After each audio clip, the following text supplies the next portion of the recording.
And there it is, our first 4-minute exposure, and wow, wow, wow. Look at that detail. Dang. Welcome back, everybody, for another night of deep sky astrophotography in my backyard roll-off roof observatory. Tonight, we're going to image something special deep within the core of the Milky Way. The pillars of creation inside the Eagle Nebula, something I've never shot before. So, stay tuned for the rest of the video to see what it's all about. As always, my name's Trevor, and you're watching Astro Pilot.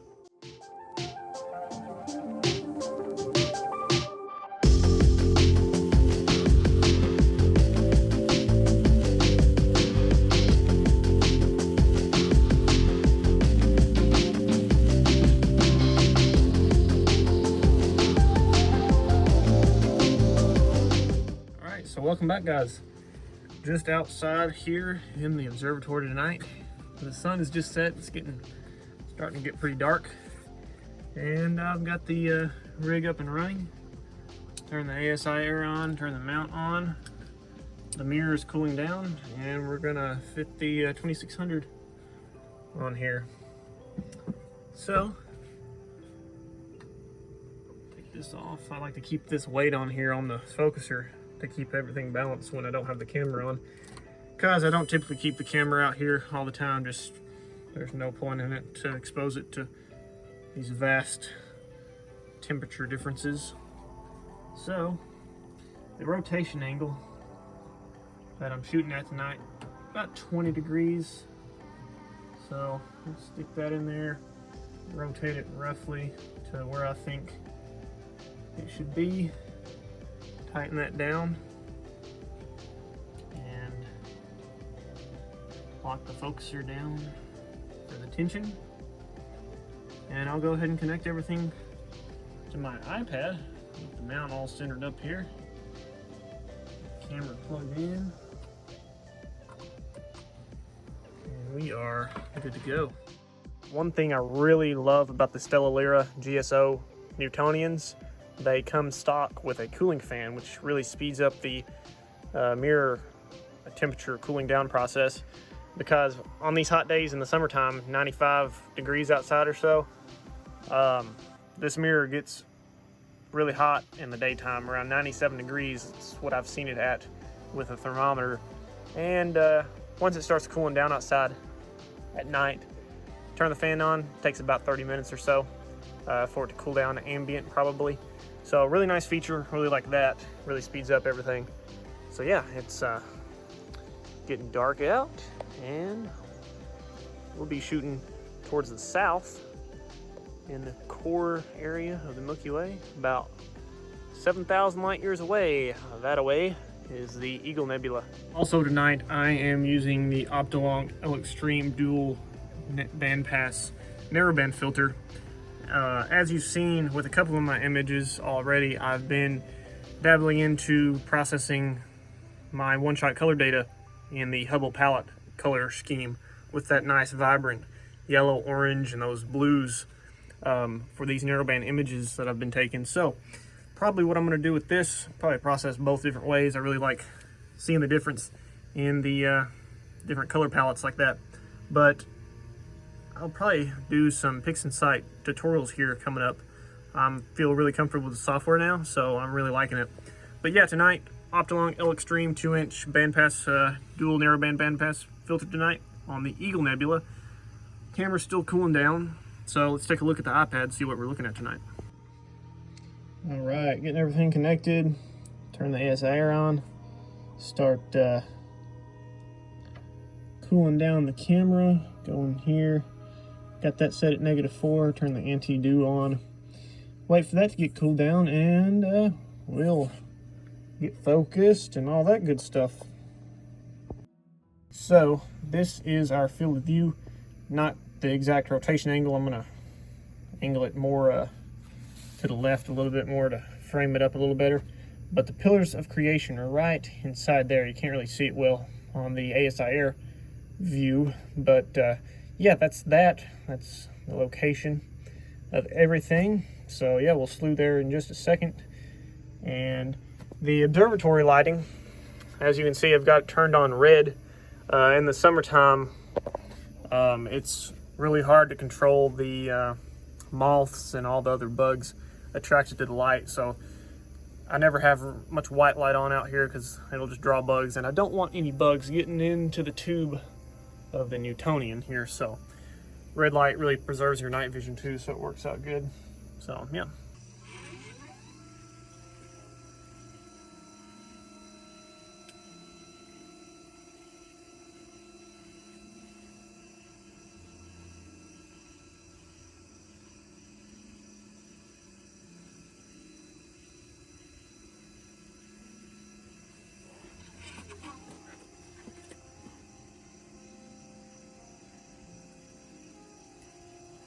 All right, just got slewed to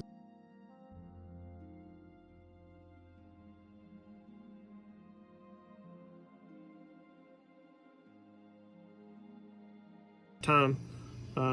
So right now it looks like it's going to be clear all night, contrary to the forecast.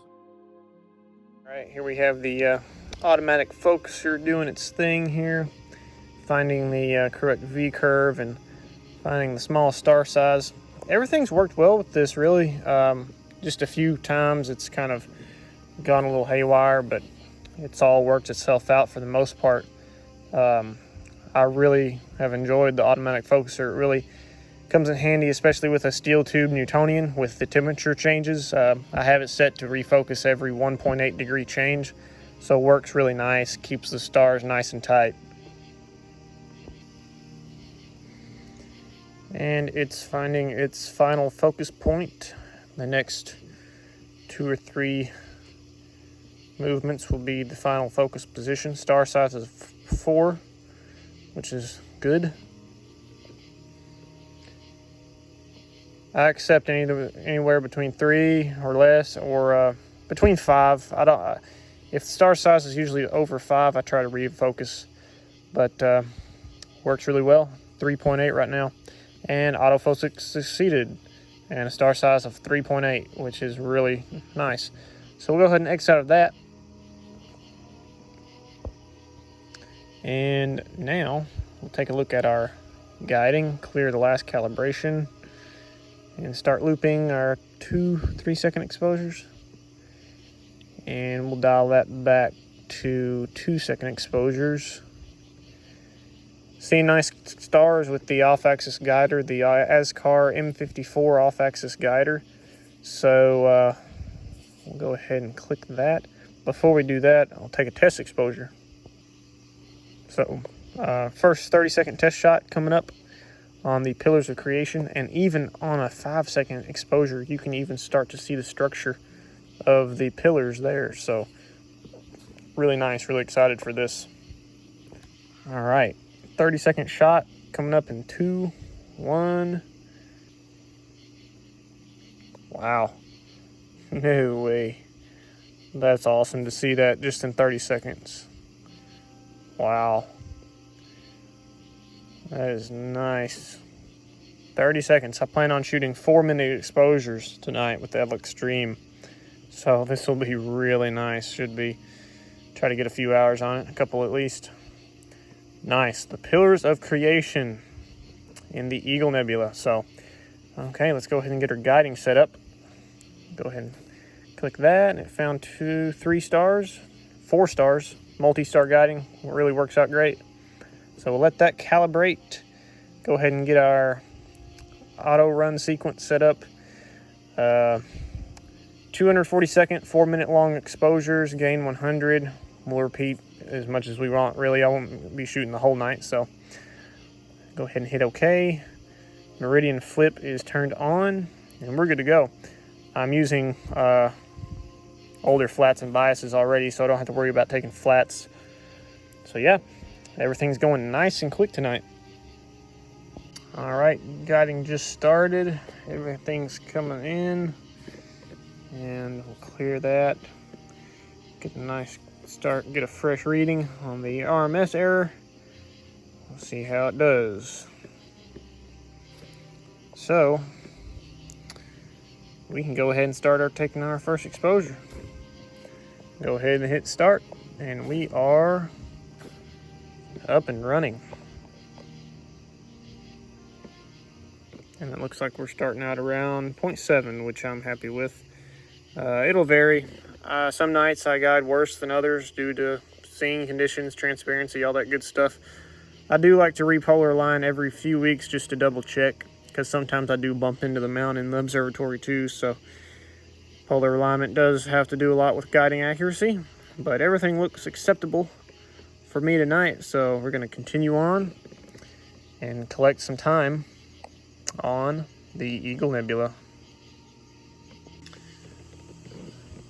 All right, coming up on our first exposure, about 30 seconds left. Guiding is pretty good. I've had better, but I'm happy with it. I still get perfectly round stars and really nice results with anywhere from 1 to even 1.2 RMS error with this rig. Blur exterminator really tightens up those stars in post-processing too, so I'm never really super concerned about guiding anymore because I get really good results anywhere around 1 or slightly above. Ideally, I want below 1, but even if it's not, still good results. So it's not a huge factor for me anymore because it's approaching 6 months of use with this scope now, and really something. And there it is, our first 4-minute exposure, and wow, wow, wow. Look at that detail. Dang. And, oh wow, no way. This stew. I've always seen really cool pictures of that online. I don't know what that's called, but it's just part of the nebula there. So, pillars of creation. Wow, awesome. You're even getting this faint detail out here.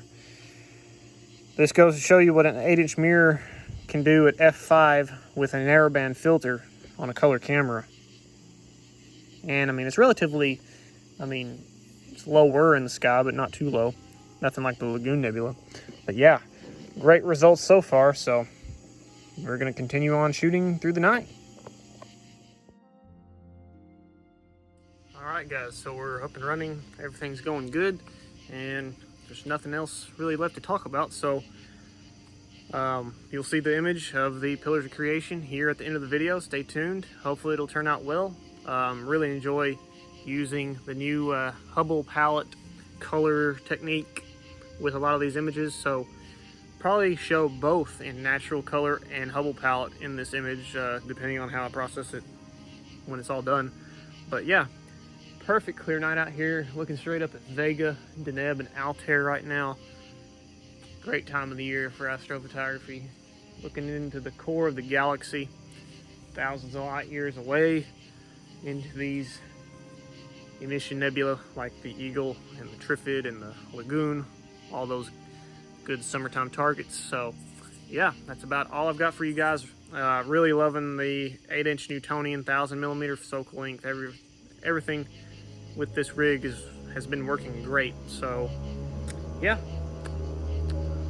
that's about all I've got for now. So as always, thank you for watching Astro Pilot, and until next time, clear skies.